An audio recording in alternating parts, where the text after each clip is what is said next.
The atmosphere inside the Honda Center in Anaheim, California was electric.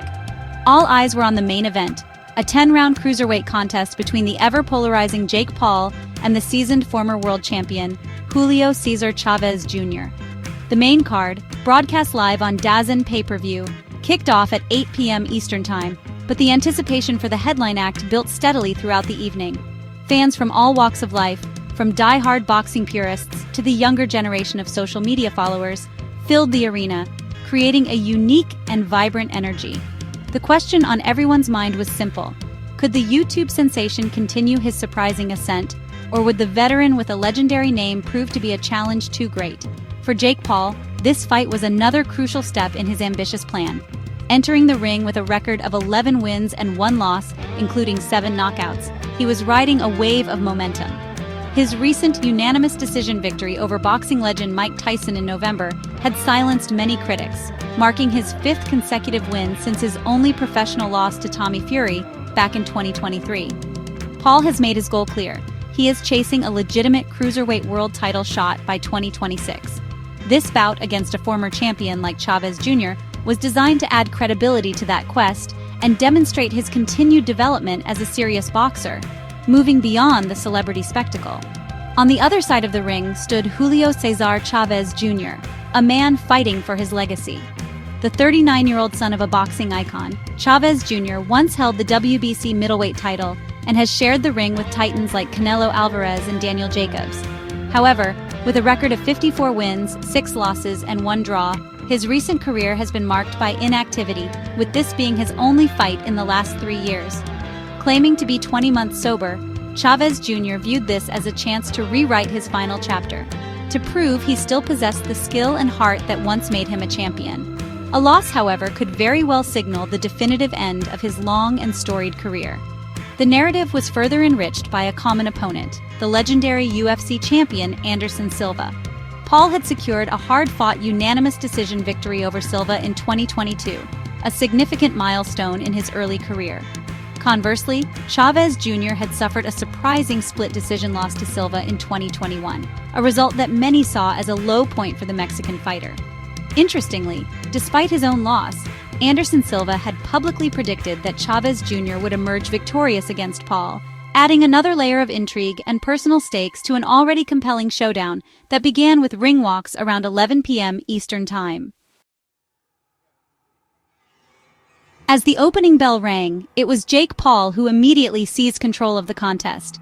He came out with purpose and aggression, establishing his jab as the primary weapon from the outset.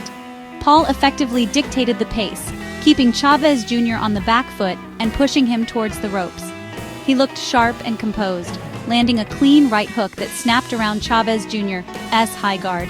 The former champion, by contrast, appeared hesitant and sluggish, struggling to find his rhythm or range. In a telling sign of the round's dynamic, Chavez Jr. failed to land a single clean punch, allowing Paul to comfortably win the first round 10-9. The pattern of the fight continued into the second round, with Paul remaining the far busier and more effective fighter.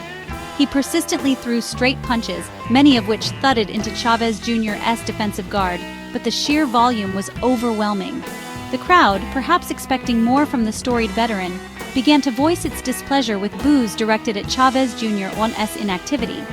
Paul, unbothered, continued his work, landing a nice combination that was punctuated by a partially landed uppercut. It was another clear round for the problem child, who was simply outworking his opponent, and extended his lead on the scorecards to 20-18. By the third round, the frustration was palpable, not just in the stands, but in Chavez Jr.'s own corner. Paul landed a thudding body shot that visibly bothered the former champion, who offered little in return. The most animated person on Chavez's team was his legendary father, Julio Cesar Chavez Sr., who was seen shouting instructions and encouragement from his ringside seat, desperately trying to ignite a fire in his son. Despite the paternal pleas, Chavez Jr. remained largely dormant, mustering only a single, partially connected left hook in the entire 3 minutes. It was another straightforward round for Paul, who took it 10-9, building a commanding 30-27 lead. The fourth round offered a glimmer of hope for Chavez Jr.'s supporters, proving to be his most competitive of the fight so far. Paul continued to press the action, landing body shots and a crisp 1-2 combination early on. At one point, Chavez Jr. complained to the referee about a low blow, which briefly paused the action and perhaps allowed him to regroup. Following the break, he finally showed some signs of life, managing to land a solid right hand on the inside and briefly pushing Paul back against the ropes. However, despite this minor success, he was still being outmatched and outlanded by Paul, who did enough to secure the round 10-9 and maintain his perfect 40-36 scorecard. Entering the fifth round, Jake Paul showed no signs of slowing down his methodical assault. He started the round strong, landing a sharp right cross that snapped Chavez Jr.'s head back. The veteran fighter, perhaps sensing the bout slipping away entirely, began to incorporate more upper body movement, but his reactions were a step too slow to effectively counter Paul's offense. Paul expertly used his left hand to set up his power shots, landing a long, punishing right hand that found its mark. Chavez Jr. managed to land a short right on the inside during a clinch, but these moments of success were few and far between, doing little to shift the fight's momentum as Paul won another round, 10-9. The fight ultimately did not reach the final bell. In the sixth round, Paul's relentless pressure finally broke through Chavez Jr.'s defenses in a definitive way. A beautifully timed combination, starting with a jab to the body and followed by a powerful overhand right, sent a weary Chavez Jr. stumbling back into the corner. Seeing his opponent badly hurt and offering no defense, Paul swarmed in, unleashing a barrage of unanswered punches. The referee, seeing Chavez Jr. slumped against the ropes and unable to protect himself, had no choice but to step in and wave off the contest. The official result was a technical knockout victory for Jake Paul, a dominant and conclusive end to the much-anticipated fight. The post-fight scene told the entire story of the night. Jake Paul was jubilant, celebrating with his team and soaking in the cheers from the Anaheim crowd.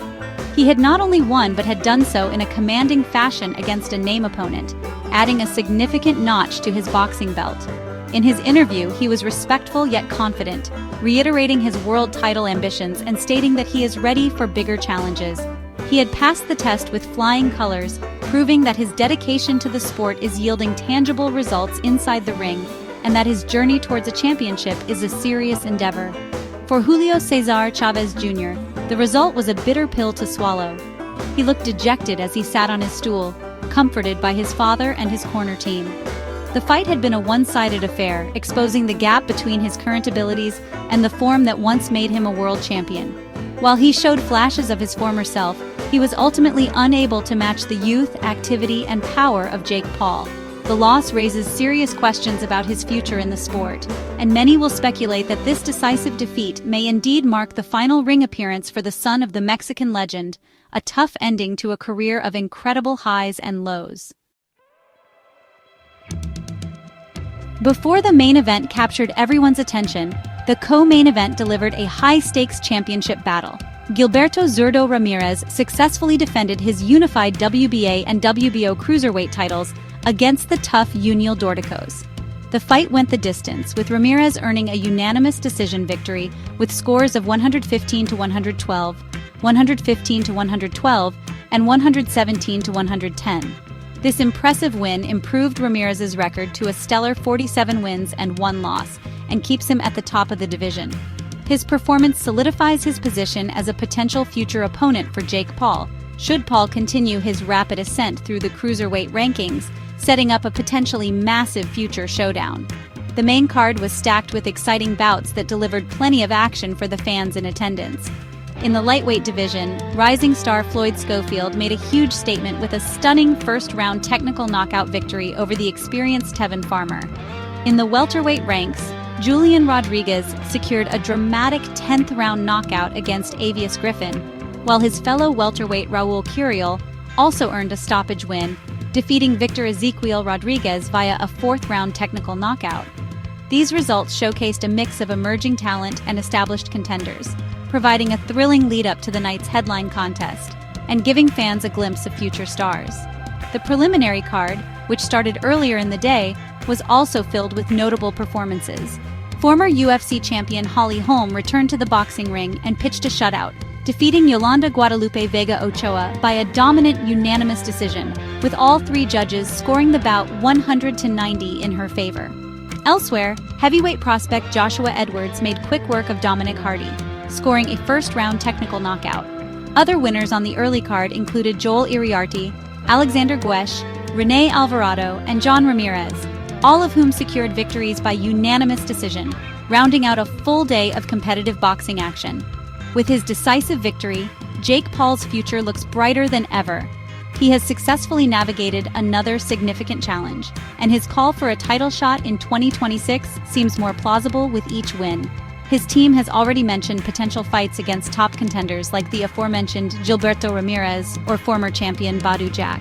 For Paul, the path forward is clear: continue to take on progressively tougher opponents and keep winning. As for the rest of the night's victors, like Zurdo Ramirez and Floyd Schofield, they too have positioned themselves for bigger and better opportunities, ensuring that the landscape of the cruiserweight and lightweight divisions will remain exciting for the foreseeable future.